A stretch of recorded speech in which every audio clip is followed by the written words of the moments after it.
श्री स्वामी समर्थ, जय जय स्वामी समर्थ। माझ्या चॅनलमध्ये मी तुमच्या सगळ्यांचं पुन्हा एकदा स्वागत करते। मी गुरुचरित्र हे 3 दिवसीय पारायण केलेलं आहे, तर त्याचा जी सांगता आहे ती कशी करायची हे तुम्हाला मी दाखवते आणि तुम्हाला सांगण्याचा सुद्धा प्रयत्न करते। सगळ्यात आधी मी गुरुजींच्या हातूनच करून घेतलं, कारण माझं हे पहिलंच पारायण होतं। मी याच्या आधी कधी पारायण केलेलं नव्हतं। तर बघा, मी काय केलेलं की सुपारी घेतली गुरुजींनी आणि गणपती म्हणून पूर्ण अभिषेक गणपतीचा व्यवस्थित करून घेतला, हे तुम्ही बघू शकता। त्यानंतर गणपतीला जानवं, हळदी कुंकू लावला आणि लाल रंगाचं फूल अर्पण केलं। त्यानंतर गुरुजींनी ही जी चौरंगावर पूजा मांडलेली आहे ही तुम्हाला दिसते। ही सर्व पूजा गुरुजींनी व्यवस्थित मांडून घेतली। ही पूजा त्यांनीच मांडली गुरुजींनी। त्यानंतर मी महाराजांचा फोटो ठेवला आणि कलश मांडला तर एक सुपारी तांदूळाच्या डिशमध्ये ठेवलेली दिसेल तुम्हाला।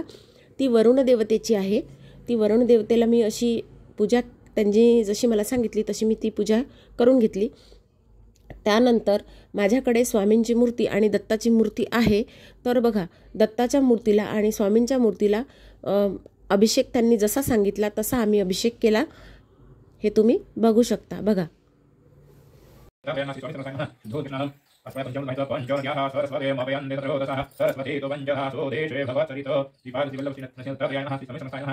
पंचावदस्नानं समर्पयामि शुद्धोदकस्नानं प्रथमं सिद्धार्घ्यं समर्पयामि सिद्धार्घ्यं शुद्धार्घ्यं समर्पयामि सकलपूजनार्थं नमस्कृतिः सम्पूज्य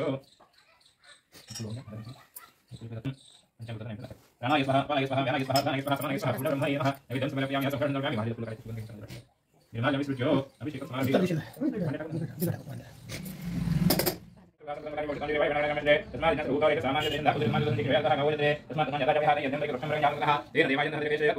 अशा पद्धतीने मंत्रोक्त जो अभिषेक आहे तो स्वामींच्या मूर्तीला आणि दत्ताच्या मूर्तीला करून घेतला। त्यानंतर अष्टगंध लावून स्वामींच्या चरणाशी मी हळदी कुंकू व्हायला मला त्यांनी सांगितलं तसं मी हळदी कुंकू वाहिलं स्वामींच्या चरणाशी। त्यानंतर महाराजांना फूल वाहिलं। फोटोला मी हार आधीच घालून घेतलेला होता, पूजा माझी आधीच झालेली होती फोटोची। तर बघा, त्यानंतर वरुण देवतेच्या समोर जी दत्ताची मूर्ती आहे ती ठेवलेली होती। त्या मूर्तीला अष्टगंध लावून व्यवस्थित गुलाबाचे फुलं आणि जे बाकीचे फुलं आहे ते अर्पण केले। एक श्रीफळ, एक फळ असे 2 फळं तिथे मी ठेवलेले आहे। त्यानंतर तुम्ही पाहू शकता धूपदीप अर्पण केलेला आहे। पेढ्यांचा नैवेद्य तिथे मी दाखवलेला आहे।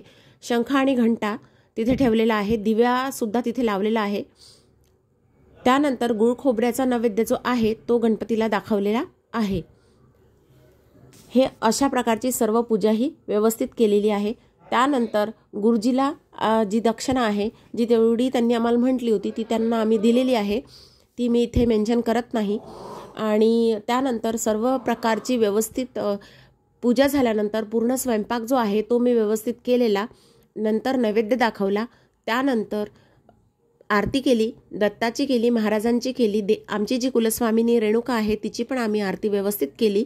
त्यानंतर सगळं आरती वगैरे सगळं आटोपल्यानंतर एक सवाष्ण ब्राह्मण आणि एक छोटीशी कुमारिका ही अशी मी या प्रोग्रामला जेवू घातली। म्हणजे पारायण जे आहे ते घरी केलं तर हे करावं लागतं असं म्हणतात, म्हणून मी ही सर्व व्यवस्थित शास्त्रोक्त जी पूजा आहे ती केली। मी कशी केली हे तुम्हाला दाखवण्याचा याच्यामध्ये प्रयत्न केलेला आहे, तुम्ही बघू शकता। ओम